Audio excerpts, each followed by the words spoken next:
Setelah hujan tangis di acara Ainus Aiman, rakyat bersuara, bagaimana perempuan-perempuan ibu rumah tangga, kata dia, menangis, meradang, meratapi peristiwanya.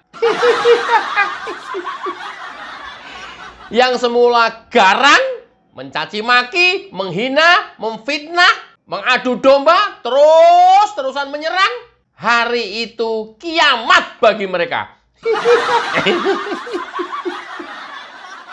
Ada yang takut borgol, ada yang takut penjara, namun tetap dibungkus dengan saya ikhlas masuk penjara, saya ikhlas pakai baju oranye.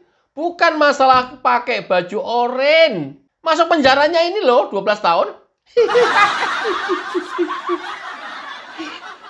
Hari ini ada kabar terbaru. Polda Metro Jaya fix memakai hasil lapor dari Bareskrim yang mengatakan bahwa ijazah Jokowi asli. Biar kalian. Kelompok-kelompok pemberontak, kelompok-kelompok pembenci, kelompok-kelompok yang terus mencaci maki, memfitnah, mengadu domba, kelompok-kelompok yang terus menyerang Presiden ke-7 Joko Widodo, saatnya kalian mutiar. Mutiar ya. Ayo, mau lari kemana sekarang? Coba kita lihat judulnya biar tambah takut. 1, 2, celing.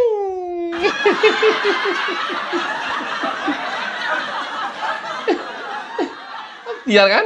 Baca. Tifa, baca Tifa. Kurnia, lu baca. Roy Suryo, udahlah kita nggak anggap lah itu manusia, bukan layaknya manusia itu, udah nggak usah dianggap lah.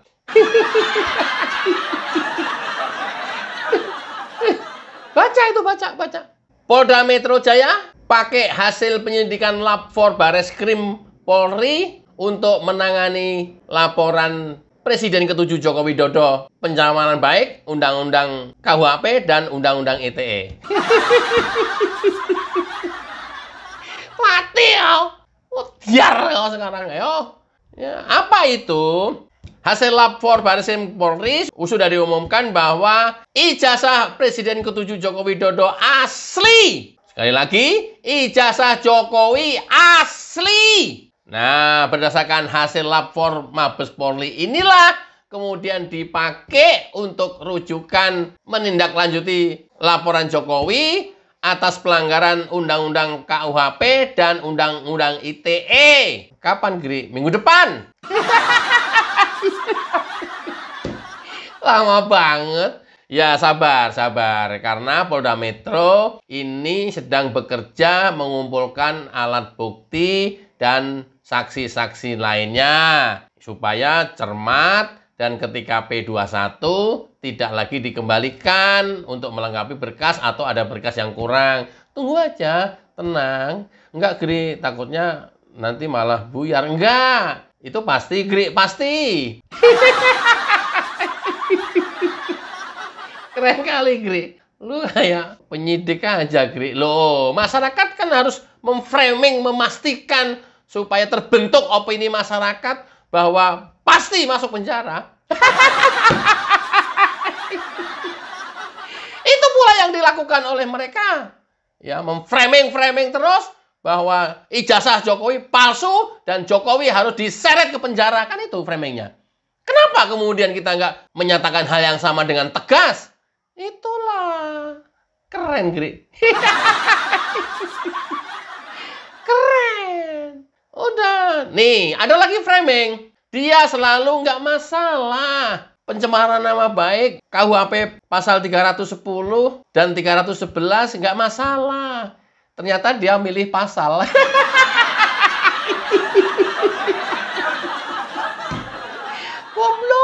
Goblok. Dia milih pasal 310 dan 311 KUHP. Kan itu selalu yang di framing. Oke, nggak masalah. Kalau dianggap kami mencemarkan nama baik, melanggar pasal 310, 311.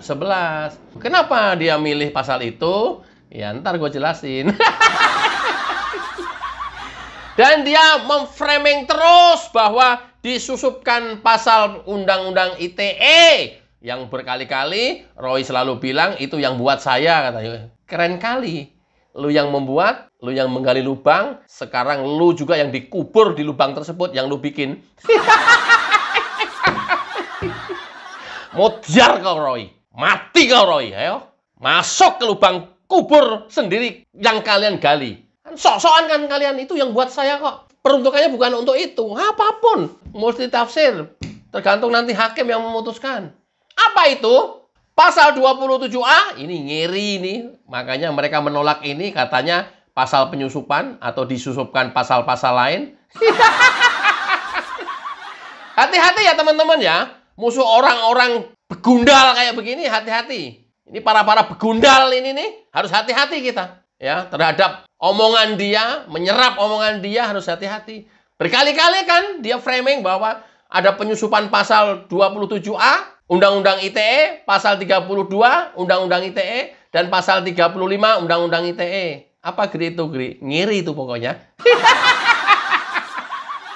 Ada ya, calon tersangka, ya, calon berkasus, memilih undang-undangnya gitu ya. Nggak masalah. Ya, saya melanggar pasal 310, 311. Itu pencemaran nama baik. Hukumannya berapa? Tuntutannya hanya 9 bulan. Ya, paling vonis 6 bulan. Tapi undang-undang ITE, men, ngeri, men. Pasal 27A yang menyerang itu kena 2 tahun, denda 400 juta, men. Udah pasti kena. Ini menyerang terus-terusan. Kena undang-undang ITE. Nggak bisa ditawar. Nggak bisa dianalisa lagi. Fix. Apa-apaan. Dia framingnya kan pasal penyusupan. Nggak ada. Terus kemudian dia mencoba memframing lagi. Disusupkan pasal 32 Undang-Undang ITE. Ini lebih ngeri lagi ini. Apa, Gri? Mengubah, menyebarkan, memposting, dan lain-lain ya. Di media sosial. Ancamannya 8 tahun, denda 2 miliar. Modiar ya. 2 miliar, men. 8 tahun. Mudah-mudahan nanti tuntutannya maksimal ya. Jaksa dalam hal membuat tuntutan harus maksimal. Kalau perlu nanti putusan hakim melebihi.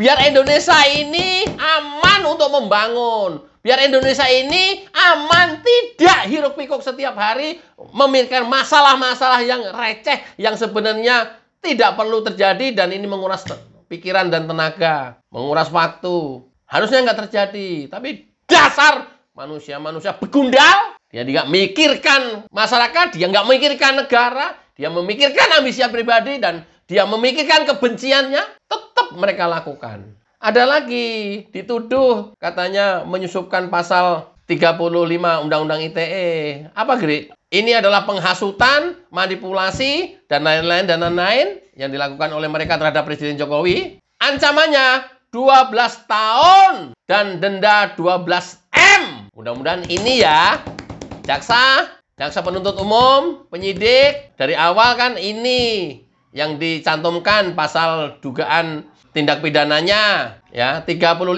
Undang-Undang ITE. Ini yang mereka terus framing, katanya dia mau asal pasalnya KUHP. Bisa ya milih pasal. 12 tahun dan denda 8 miliar, men. Mampus nggak? Roy Suryo mampus nggak kau? Rismon mampus nggak kau? Ayo, Rizal Padilla, mampus kau. Apalagi Kurnia, Dr. Tifa, mampus kau. Mampus. Percayalah. Dan ini baru inisial yang disebut dalam keterangan pers. Bakal ada lagi nanti tersangka-tersangka lainnya. Dan bahkan bisa lebih banyak lagi dari yang sekedar tercantum dalam konversi pers tersebut. Kata mantan penasihat Kapolri.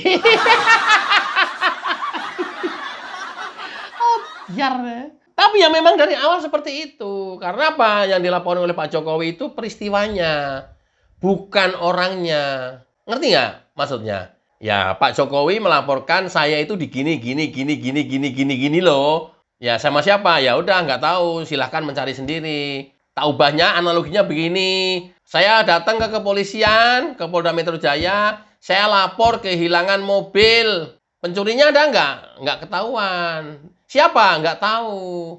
Diduga pun juga nggak tahu. Tugas kepolisian mencari pelaku atau pencurinya. Sama persis. Artinya apa? Pencurinya ya bisa 3, bisa 5, bisa 10, bisa 15. Atau bisa 1. Itu.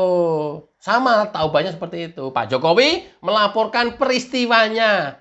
Bukan melaporkan orang. Sekali lagi ya, melaporkan peristiwanya. Bukan melaporkan orang. Tugas penyidik mencari siapa-siapa yang dimaksudkan oleh Pak Jokowi, kemudian nanti berdasarkan bukti-bukti dan saksi-saksi, ya ditetapkan menjadi tersangka. Bisa 5, bisa 7, bisa 8, 10, 11, 12, 13, 14, 15. Siapa, Gri? Ya, termasuk YouTuber-YouTuber yang terus menyerang dan ikut menyebarkan berita-berita bohong ini. Modiar kau, YouTuber, modiar kalian, ayo. Ayo, saatnya nanti kita akan tunggu babak yang lebih besar lagi. Big drama. Oke ya, dengan berita ini Anda menjadi tidak tenang hidup sehari-hari. Tapi ketika melihat channel Agrifanani, tentu akan lebih tenang karena kita mendengarkan jingle lagu YouTuber Nusantara.